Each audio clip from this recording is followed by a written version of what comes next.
Hi everyone! Welcome to the Empath Tarot. It's another love reading, timeless and general. Take what resonates lang po, maybe some part of the reading, makaresonate kayo. Some part of it, hindi. Totally makaresonate na parang kwento ninyo ito or hindi naman kaya. Tignan po natin kung ano ang mga mensahe, mga gabay at aral sa buhay, pag-ibig, and life in general. Tignan po natin kung anong energies ng person ninyo. Ano kaya mga kaganapan sa buhay niya ngayon? Spirit, guys, send me messages. Anong energies ng person nila? Mga kaganapan sa buhay ng person nila sa ngayon. Ano pa yung mga nais sabihin, nararamdaman, thoughts and feelings ng person nila? Send me more messages to Spirit Guide. Check natin energy ng person nila ngayon. Ano kanilang nararanasan, nararamdaman, iniisip, especially towards them.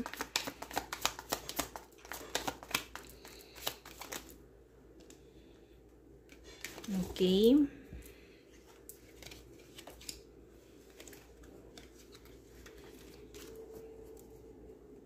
The High Priestess.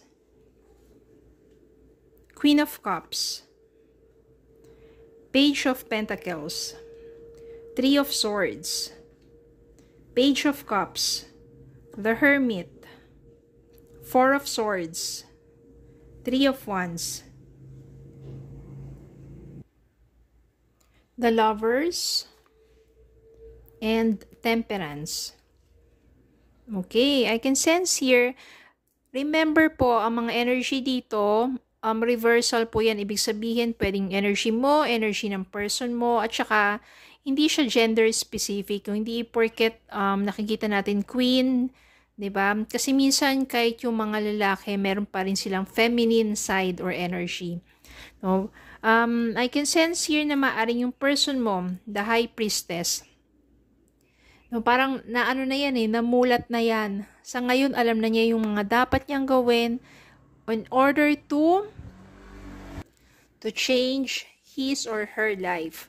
Ibig sabihin niya, alam na niya yung mga naging pagkakamali niya at alam na niya yung dapat gawin in order to, sabihin natin, mabago na yung takbo ng buhay niya, ng relasyon, everything.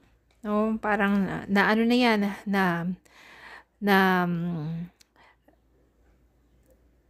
namulat sa katotohanan, namulat na sa mga bagay-bagay at alam na niya ang tama o ang mabuti at hindi. Diba? Especially kung maaring nagkahiwalay kayo, nagkasakitan kayo because of doing something wrong sa relationship ninyo. Okay? Maari kasing mahal mo talaga tong taong to. Diyan pa rin, nananatili pa rin yung pagmamahal mo dito sa taong to. Ganon din naman siya sa'yo. Naging masakit lang. Three of Swords kasi dito, pain. Maaring heartaches. Meron talagang points sa relationship ninyo na sobrang sakit na inyong pinagtalunan, pinag-awayan, o mga bagay na hindi na napagkasunduan pa, or yung mga ganong factors, pwedeng third party, no? Yung naging dahilan ng inyong pagkakahiwalay. Pero dahil nga nandito, si High Priestess maaring, yun na, namulat na siya sa kanyang mga nagawang pagkakamali. The Hermit mode dito, ibig sabihin, may mga times yung person mo nagsusoul searching yan. At doon niya, sabihin na natin, kaibuturan ng kanyang puso't damdamin, doon niya na-realize lahat-lahat ng kanyang mga pagkakamali. Then, yung mga times na yun, marami siyang natutunan sa relationship ninyo at sa buhay, life in general. O kaya naman dito, sabi niya, gusto ko nang i-rest yung mind ko from any anxiety or stress at saka sa mga, yung lahat ng mga, sabi natin, isipin pa. No, kasi, alam na niya sa sarili niya na nagkamali siya. Ngayon, ito yung gusto niyang gawin. Nagpaplano yan, gusto kanyang kausapin, gusto kanyang puntahan. Nagpaplano yan kung paano, hindi man bumawi, pero kung paano kausapin ka,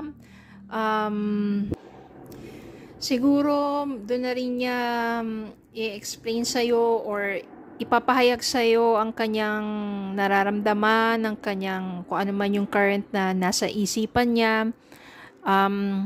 Nandun na rin yung paghingi ng tawad at siguro to ask for another chance. Yun yung nasa-sense ko dito. Then, eto nga,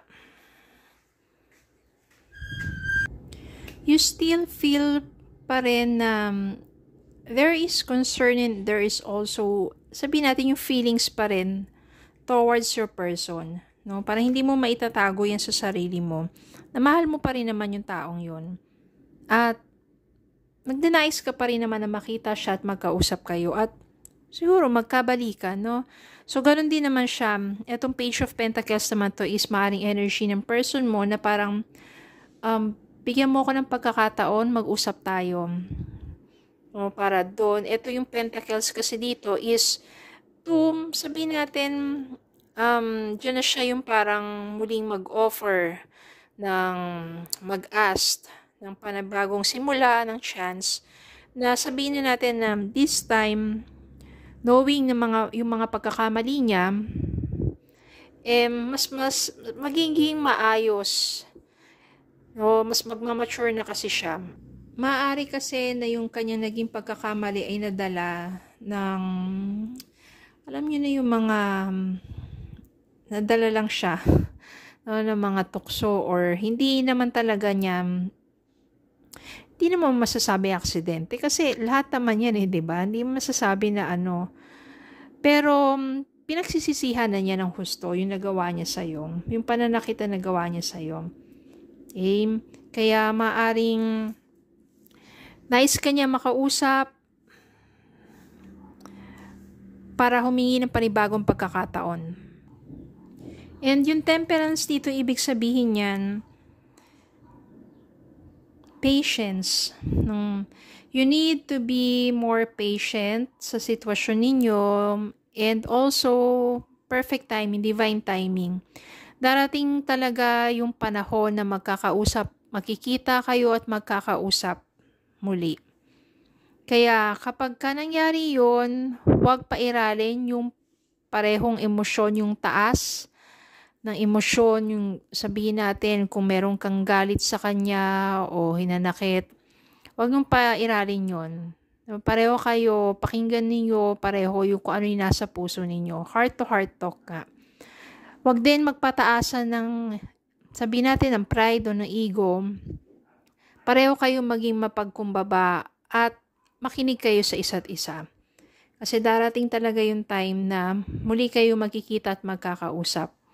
Okay? Kailangan yung energy nyo dyan, positive vibes. Sabi nga, ang pinakamagandang bagay, mahirap man gawin para sa iba, is to forgive. Okay? Especially kung itong taong to, sabihin natin ngayon lang naman siya na nagkasala sa'yo or nagkamali, bakit hindi pagbigyan ng pagkakataon, di ba? Ibang usapan po yung paulit-ulit na lang. Ibang kaso po yun. Okay? So dito, gusto kanya makita, gusto kanya makausap, nandiyan na yung mga realizations, pagsisisi, so searching, you still has feelings for your person. Nandito yung the lovers, which means merong chance dito na muli kayong magkabalikan. Dahil mahal nyo ang isa't isa, mas mananaigang pagmamahalan, magkakaroon ng forgiveness dito and acceptance. Kaya, maaring you will end up as lovers talaga. Okay? Bakit hindi? Diba? Especially kung talagang tunay na nagpagsisisi at mahal nyo pa rin ang isa't isa.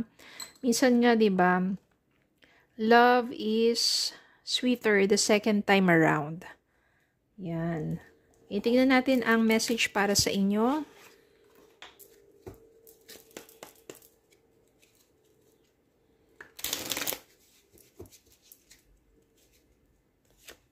Past lives. you have known this person before, it is a soulmate from a past lifetime. Maaring nga talagang siya ang soulmate mo. No? Kaya, nagkaroon lang ng mga, sabihin natin, pagsubok yon sa relationship ninyo. Pero maaring kayo talaga yung soulmate. Bakit hindi? Bigyan ng panibagong pagkakataon, okay? So, yun lang po. Maraming salamat po for watching. Please don't forget to like, share, comment, subscribe. Follow me on Facebook and YouTube. Have a good day po and God bless.